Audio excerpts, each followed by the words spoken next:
welcome viewers to Generation C, your favorite Tuesday show, reminding you why The Zone is the best buy. Now, as you guys all know, our publication is out every Tuesday in the Republican, the Namibian Sun, as well as the Allgemeine Zeitung. And of course, this week, as all the other weeks, we have such an exciting program lined up just for you. But before we get into anything, today is World Ocean Day. As you can see, I'm surrounded by blue pillows, wearing a blue jacket, you know, just the blue ambiance, just to really show you guys, like, wow, it's Ocean Day. Anyways, without any further ado, let's get right into Generation C.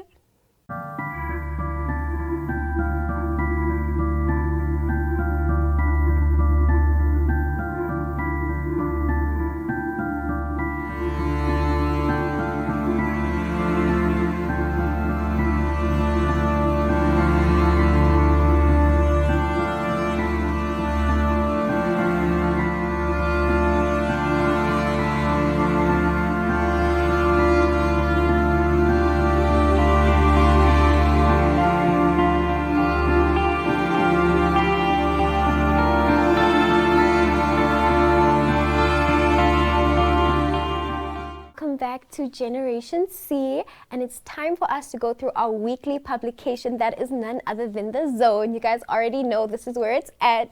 So on the first page we have Lucia Ndishishi. She was elected as the UNAM SRC president, and yes, we know must be extremely big shoes to fill, but do not worry, we do have an interview with her. Okay, I'm giving you guys a sneak peek, a little hint. If you keep watching, you will see our interview that we had with her in Varsity Chat Room. Moving on to page 2, we have a vox pop of teachers and learners unified and inspired. Okay, so please do stay tuned to that vox pop.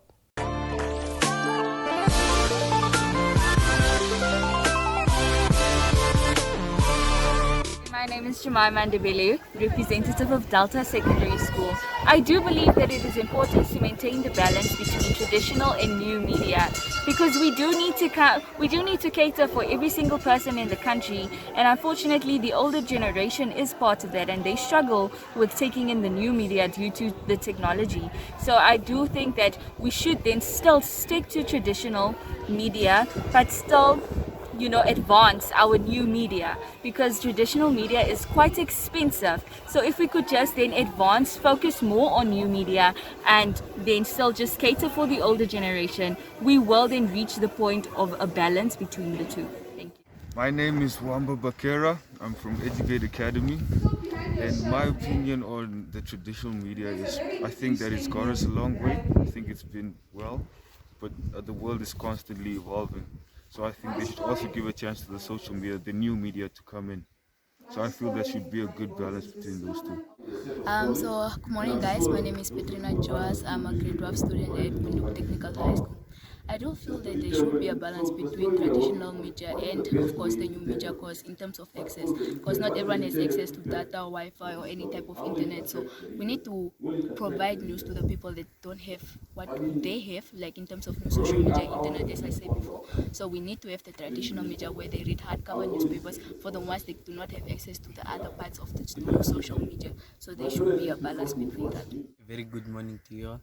So I think there should be a balance between traditional media and the technical media, because as in some of us live at the villages and no access to Wi-Fi, data or technology, so we need to read the hardcover newspapers. So the balance between traditional media and the new technological way of presenting news, I think that it will definitely be a gradual change from transitioning to traditional to modern day methods of getting the news out. We have already come so far, and some areas are totally digital. I do think that the change should definitely be gradual, because we are a wide, the demographics of Namibia especially, there's a wide range of the different cultures, religions, and the way people live their lives. So the balance, I think, gradual, but we should be moving towards a more digital space in the future.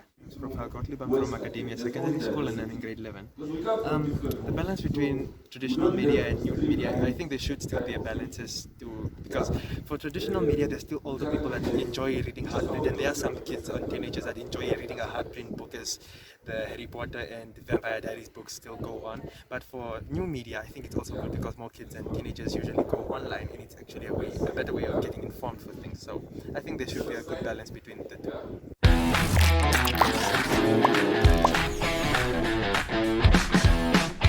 Moving on to page 3, we have Educate's Academy's school newspaper, the Edu Times, and they're basically talking about COVID-19 hitting us, how we should feel, how we shouldn't feel, and how at the end of the day, everything is just a matter of opinion. Moving on to page 6, we have the Miss TEEN Namibia, guys. So exciting. We do have an interview lined up with her, but you know what? Stay tuned. There's an entire video for that. Stay tuned. And on page 7, we have our star teacher of the week, of course, going through her journey as a teacher in the education system and why she chose that profession. So please do stay tuned for both of these videos.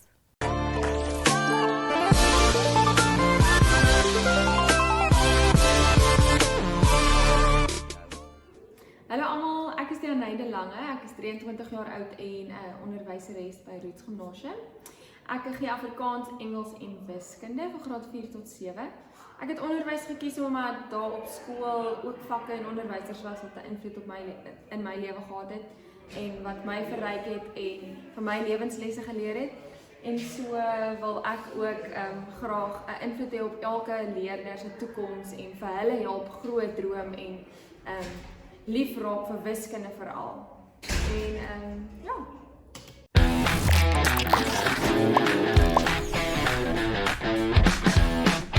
Welcome back to Generation C, where we have our interview of the day, and today we have a special guest in studio. Can you kindly introduce yourself and tell our viewers more about you?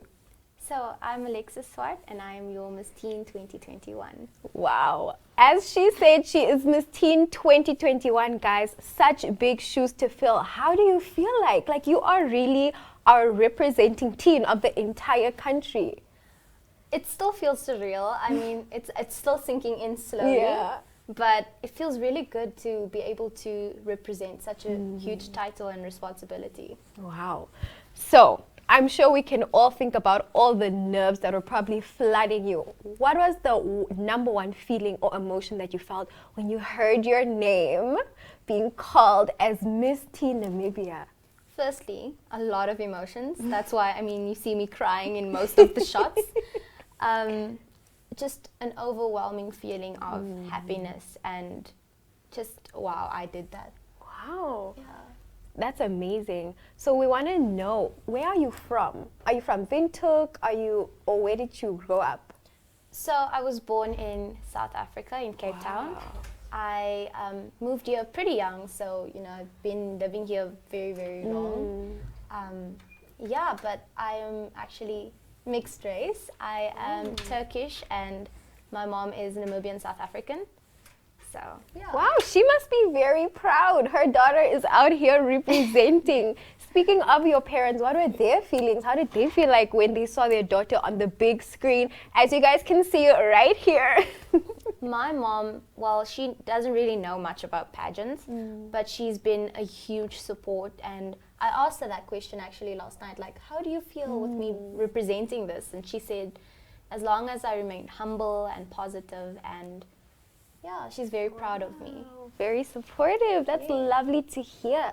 So now, as Miss TEEN Namibia, what do you think are the main issues facing our country at the moment?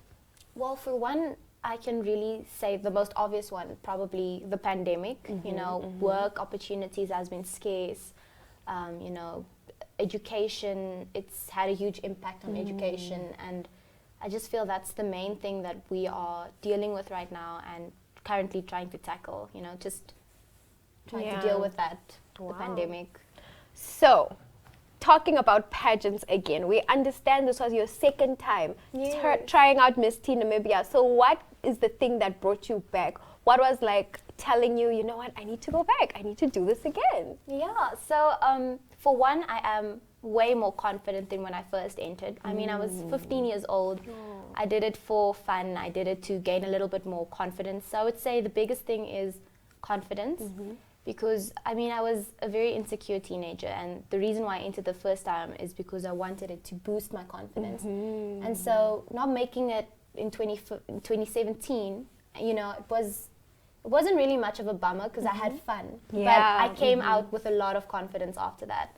And so entering this time around, I had a lot of confidence, and I think that shined through. I mean, Yeah, definitely. Yeah, I mean, and you're growth. here. Yeah, thank you.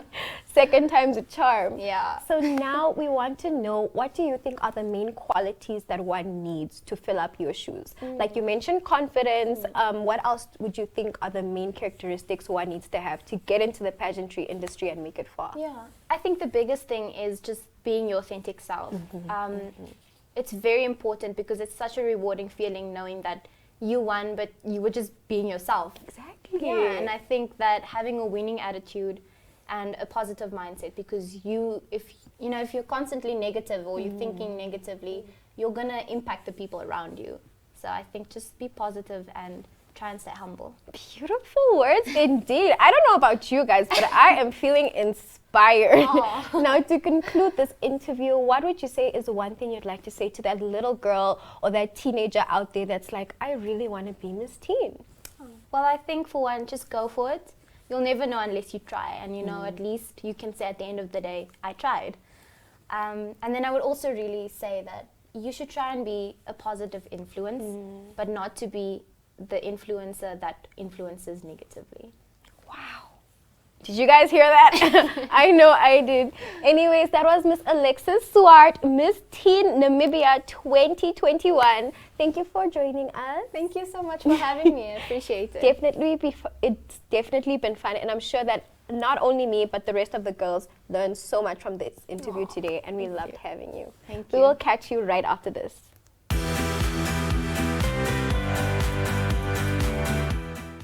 Welcome everyone to our school news segment, and of course today we have such an exciting program lined up just for you guys. But before we get into it, please stay tuned for our matric farewell video.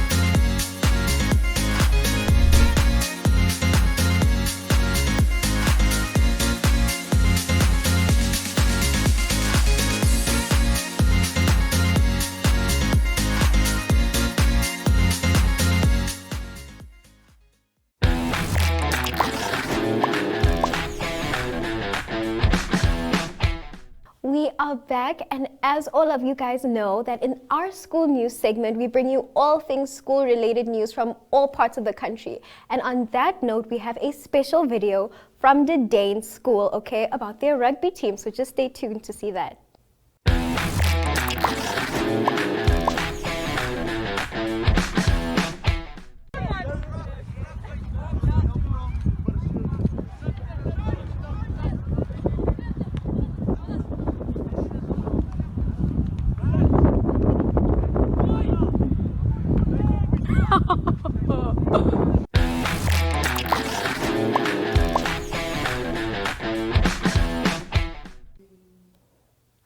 A lovely video indeed. Now, speaking of kids getting active, as you all know, My Zone, in collaboration with Namibia Media Holdings, had their annual media camp at a campsite near Dortabus. Now, this camp was so much fun, and we have the highlights lined up just for you. Catch this right now.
exciting segment we had indeed, but now it's time for Varsity Chat Room, and we have a special interview lined up with Lucia Ndishishi, the SRC president. Stay tuned.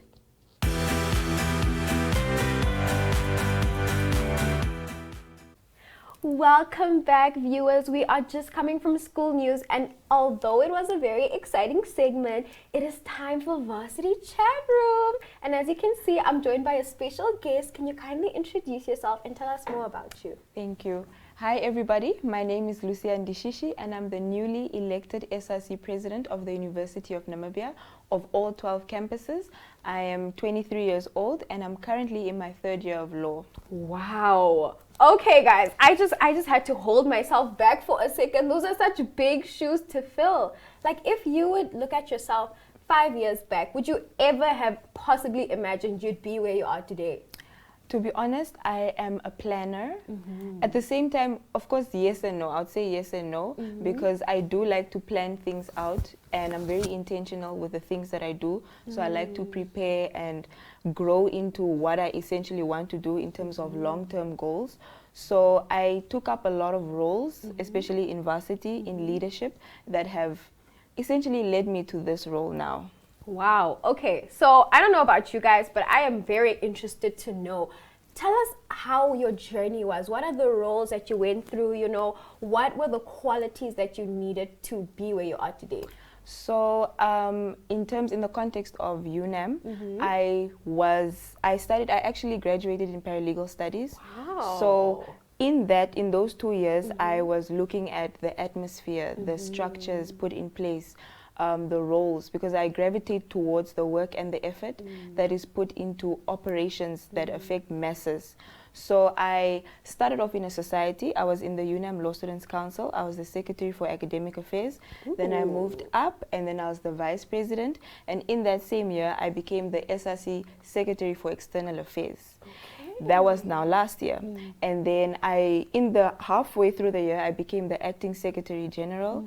And then I became Speaker of Parliament. And then now I'm President. Wow. So that's essentially what happened. To become the SRC President, our university is very dynamic. We have 12 campuses that have leaderships on each campus. So it's SRC bodies on each campus.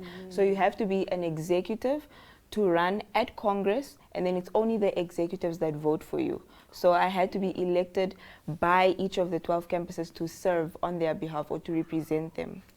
Wow, So guys, that's what goes into it. I am beyond impressed. Okay, so now you've told us about your journey, you told us about how you got here. So what do you think are like the personal traits that you had to have within yourself to maintain balance with school, with leadership, with your social life? Like, I'm sure that's a lot on your table. I had to create a strong balance between work, my social life, and then academics, because it requires a lot of time from you. But the good thing, especially in UNAM, is there's academic flexibility.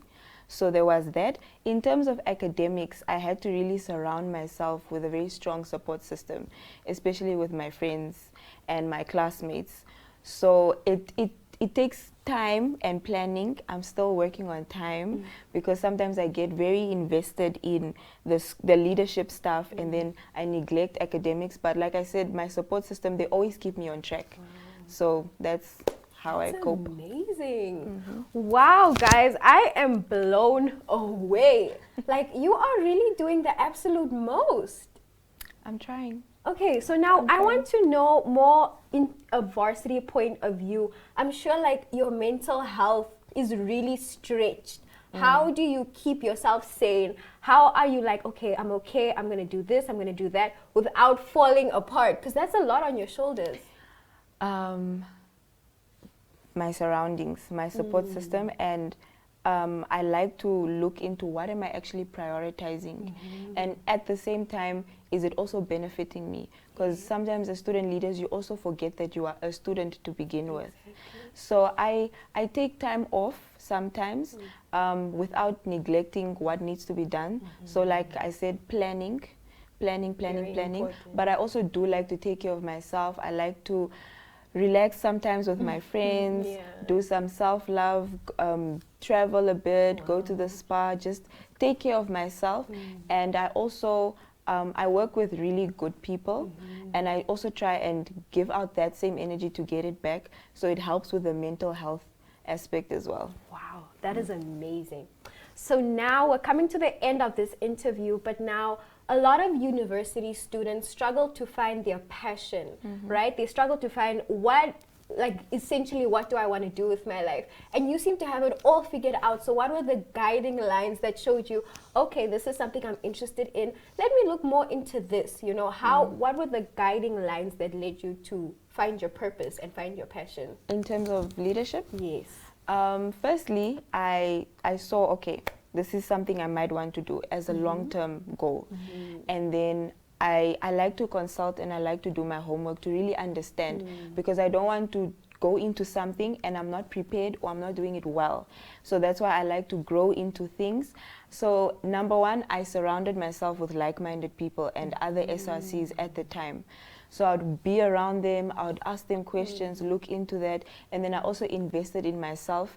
And through that, I was now taking up roles and I was learning from a tender stage of leadership, and that's where I started with societies. So I think identify what you want and then also surround yourself with like-minded people and investigate, do your homework, do research and see, because sometimes you say, okay, I want to be SRC president, but you don't even have a good understanding of your mandate or what is expected of you, or you haven't really grown into the position, and it takes a lot. So you'd have to really be intentional and you have to be very strategic as well. And like I said, do your research, understand exactly what you're getting yourself into. Wow. And I'm sure we can all relate to that. It's not just about leadership. In anything that you want to do, I'm sure a lot of people can take that exact same advice. So now my last question for you would be, as the UNAM SRC president, what is one thing that you think higher education or UNAM in particular could, you know, improve on? What's things that they can do to make the system better for everyone? I think the service delivery, because the service delivery essentially is what ensures that things work smoothly. As it stands right now, we have, for example, Katima Mulilo campus that is demonstrating, and they are fighting for students to be registered and for modules to be added. We are 2 weeks away from exams. These people should have done this already in the beginning of the semester. But what hindered the process was the service delivery, was the lack of seriousness taken into these students need to register so that they can start doing their work, so that they can get CA, so that they can write exams. And I think the system or certain people in the structures are very relaxed. And then later when we try and escalate things, they still remain relaxed. And then that results in campuses demonstrating, students being unhappy. Look now, in Katima Mulilo, students, it might cause them to graduate later. It might cause them to not write exams. So it's definitely the service delivery from the grassroots level, from even the people on the ground that engage students directly. So it's definitely service delivery. Sure. Okay, guys, that was the SRC president for UNAM joining us in studio. Thank you so much for coming in, doing this interview. And if there's one thing that you'd like to say to that little girl out there, that UNAM student that's like, you know what, I really want to be SRC president someday, what would you tell them? Believe in yourself. Work very, very, very hard. You're not entitled to a lot of the things in life, so you need to be deserving and work very hard, and don't hold yourself back simply because you are a little girl. I think for myself, one of the challenges I faced in 2021 was we can't be led by a girl, we can't be led by a woman, and I don't think gender must define you and your strengths and your qualities and your character. So definitely believe in yourself. Yes, so that was all that we had for Varsity Chat Room. We will catch you guys right now.